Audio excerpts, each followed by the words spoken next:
Despedimos y vamos ahora a dar la bienvenida a la doctora Rebeca de Jesús Crespo, que nos va a hacer una presentación sobre las herramientas de monitoreo de quebradas útiles para la ciencia ciudadana.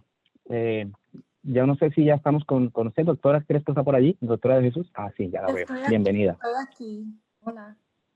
En lo que usted se siente cómoda para organizar su presentación, me permito entonces a toda nuestra audiencia hablar un poquito y presentarle las credenciales de la doctora Rebeca. La doctora Rebeca de Jesús Crespo es profesora asistente en el Departamento de Ciencias Ambientales de la Universidad Estatal de Luisiana. Tiene un doctorado en Conservación Integrativa y Ecología de la Universidad de Georgia y posee los títulos de maestría y bachillerato en Ciencias en Biología de la Universidad de Puerto Rico.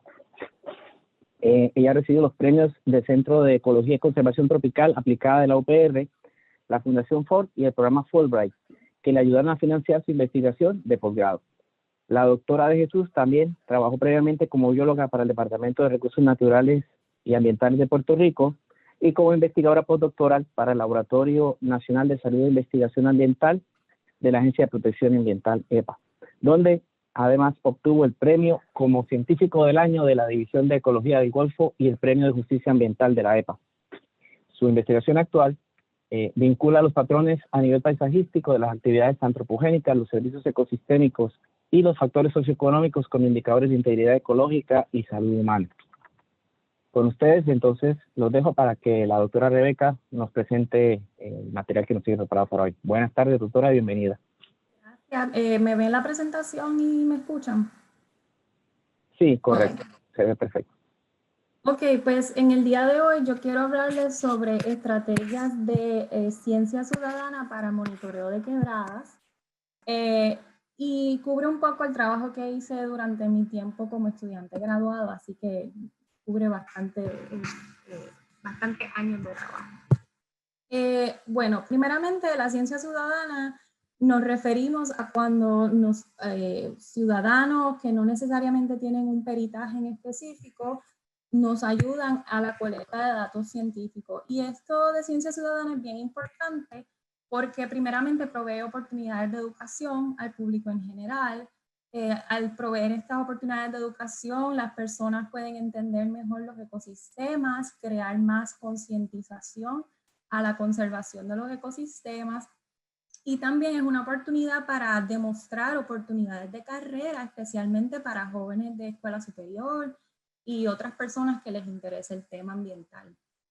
Para los científicos, la ciencia ciudadana provee beneficios también en el sentido de que nos ayuda a expandir nuestra capacidad de levantamiento de datos, tanto en espacio como en tiempo.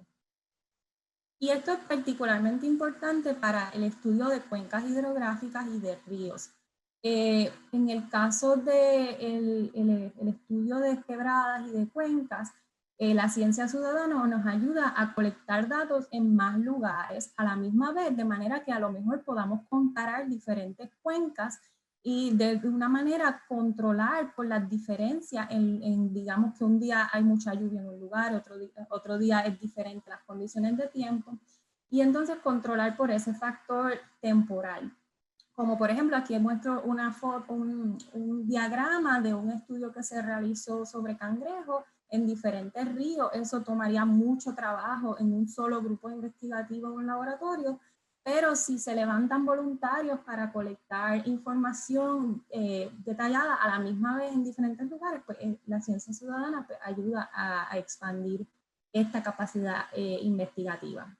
De la misma manera, si queremos estudiar gradientes, digamos, de urbanización o de agricultura, otro uso de terreno, también se presenta el reto de que si colectas el dato en un río un día y en otro río otro día, pues eso influye en cuán similares son esa información.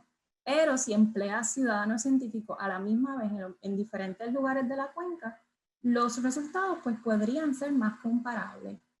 De la misma manera nos ayuda a hacer investigaciones a lo largo del tiempo de una manera más efectiva.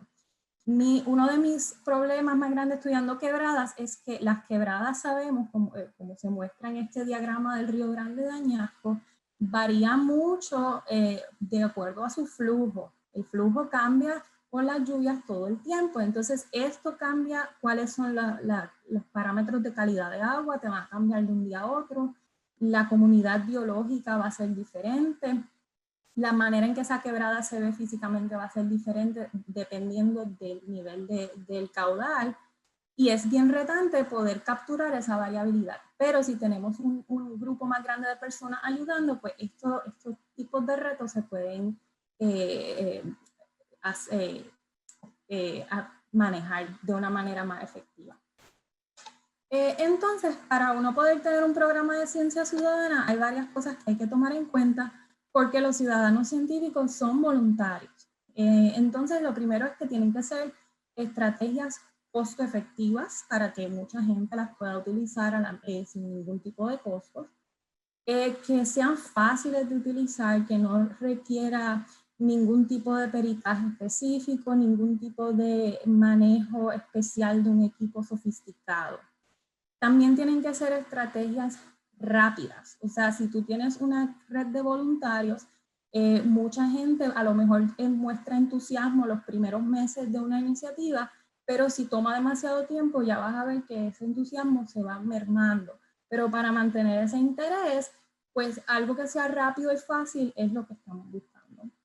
Y finalmente, la información que se levanta tiene que ser útil. De nada vale que tengamos mucha gente trabajando, levantando datos, pero que a la larga esos datos no nos provean la información que estamos buscando. Entonces, los objetivos de esta presentación son pues, hablar sobre algunas estrategias de monitoreo de quebradas que yo encuentro que cumplen con estos criterios de ser costo efectivas, fáciles de utilizar y rápidas. Y describir cómo se relacionan a otras maneras de medir la calidad de una quebrada que son más costosas y un poco más, que requieren más dinero y más tiempo. Y ver si es comparable la información que tenemos de estas estrategias más low-tech versus las estrategias más sofisticadas. Entonces, la primera estrategia que yo utilizo siempre para monitoreo rápido de quebradas, el Stream Visual Assessment Protocol. Este es un protocolo de evaluación visual creado por el USDA hace unos añitos atrás, lo llevo usando muchos años. Y básicamente es una metodología bien simple que te ayuda a evaluar la condición de una quebrada de manera visual y es útil porque trata de acaparar todos los factores importantes en una quebrada, desde las condiciones del flujo, las variables de la calidad del agua, las variables químicas, las fuentes de energía, la estructura del hábitat, todo de una manera visual. Entonces, básicamente tiene una serie de criterios que tú vas a evaluar y vas a proveer una puntuación. Los criterios como condición de canal, alteración hidrológica, condición de la zona ribereña, estabilidad de los bancos, apariencia del agua, enriquecimiento de nutrientes, barreras al movimiento de peces, la existencia de hábitat para peces, piscinas y hábitat para invertebrados bentónicos. Y también provee una serie de otras categorías que a lo mejor aplican en ciertas quebradas como no en otras, como por ejemplo la cobertura de dosel, que es algo que aplica más a quebradas pequeñas. Y también otros factores que se pueden medir si tiene más tiempo, como la presencia de ciertos grupos de macroinvertebrados bentónicos. Entonces, dando esas puntuaciones, uno puede saber cómo está la condición de diferentes aspectos de la quebrada y luego haces un promedio y le das una puntuación a tu quebrada en términos de cómo está. Entonces, este protocolo se ha traducido al español varias veces. Me gusta una traducción que hizo la Asociación Anaí en Costa Rica para la quebrada de Talamanca en Costa Rica. Y me gusta porque tiene también dibujos que ayudan a las personas a ver cómo compara la quebrada de acuerdo a los dibujos que estamos viendo y de una manera hacer más fácil otorgar esas puntuaciones. Y entonces lo que yo hice para mis estudios fue que básicamente lo adapté como a un pocket size protocol que se puede llevar al campo y reusar y entonces hace más fácil en vez de tener un montón de papeles y mojarlos y todo eso, pues tú tienes tu pocket guide, tú apuntas tus puntuaciones a tus quebradas y pues de esa manera se hace más fácil. Entonces yo apliqué el SVAP en varios estudios. El primer estudio que lo utilicé fue en la cuenca del río Piedra y básicamente mi objetivo era comparar cómo comparaba las puntuaciones que me daba el SVAP con otras medidas de calidad de la quebrada. Y encontré que había una buena correlación entre medidas de calidad de agua y las puntuaciones del SVAP, en particular oxígeno disuelto y la concentración de fosfatos. También encontré que había una buena correlación entre el SVAP y la comunidad biológica de macroinvertebrados. Y eso fue demostrado por el índice biótico de familia, la diversidad de familias, el número de familias. De todos los parámetros del SVAP, lo que más se relacionaba a los macroinvertebrados, no sorprendentemente, era la disponibilidad de hábitat para macroinvertebrados. Y eso lo que te dice es que si tú vas a una quebrada y tú sabes reconocer cuáles son los hábitats donde se encuentran estos organismos, de una manera visual tú puedes estimar cuál es la probabilidad de que tú encuentres esos organismos allí y a la misma vez considerar otros factores importantes como cuán clara está el agua, cuánta cobertura de dosel hay, etc. Apliqué el SVAP también en un estudio que hice en Costa Rica en quebradas cafetaleras. Y en estas quebradas cafetaleras, contrario a las quebradas urbanas del río Piedra, las correlaciones con el SVAP y los factores que medí no fueron tan fuertes.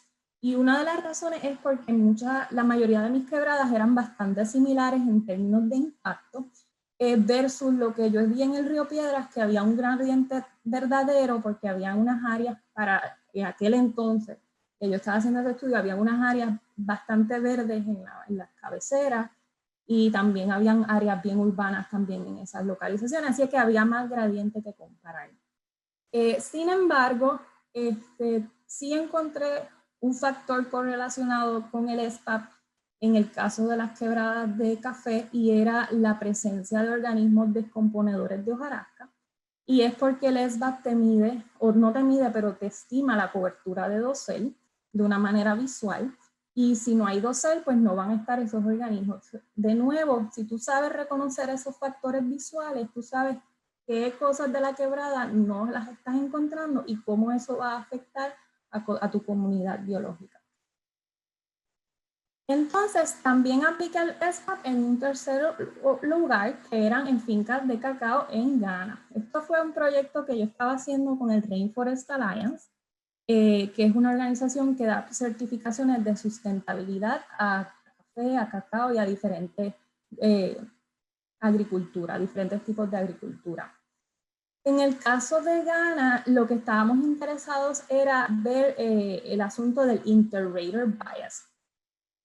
El interrater bias básicamente se refiere a que cómo la percepción de una persona es diferente a la de otra persona cuando realiza este tipo de protocolos de evaluación visual, ya que esto es algo que depende de, por ejemplo, cuál tipo de quebradas tú has visto a lo largo de tu vida, cuántas veces tú has ido a una quebrada y punto.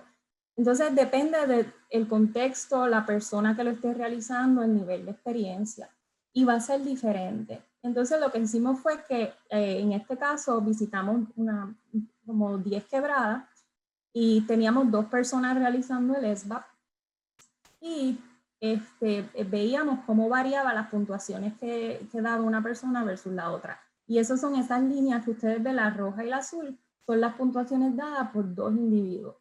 Y eso te indica que va a variar de persona en persona y eso es un problema al utilizar este protocolo.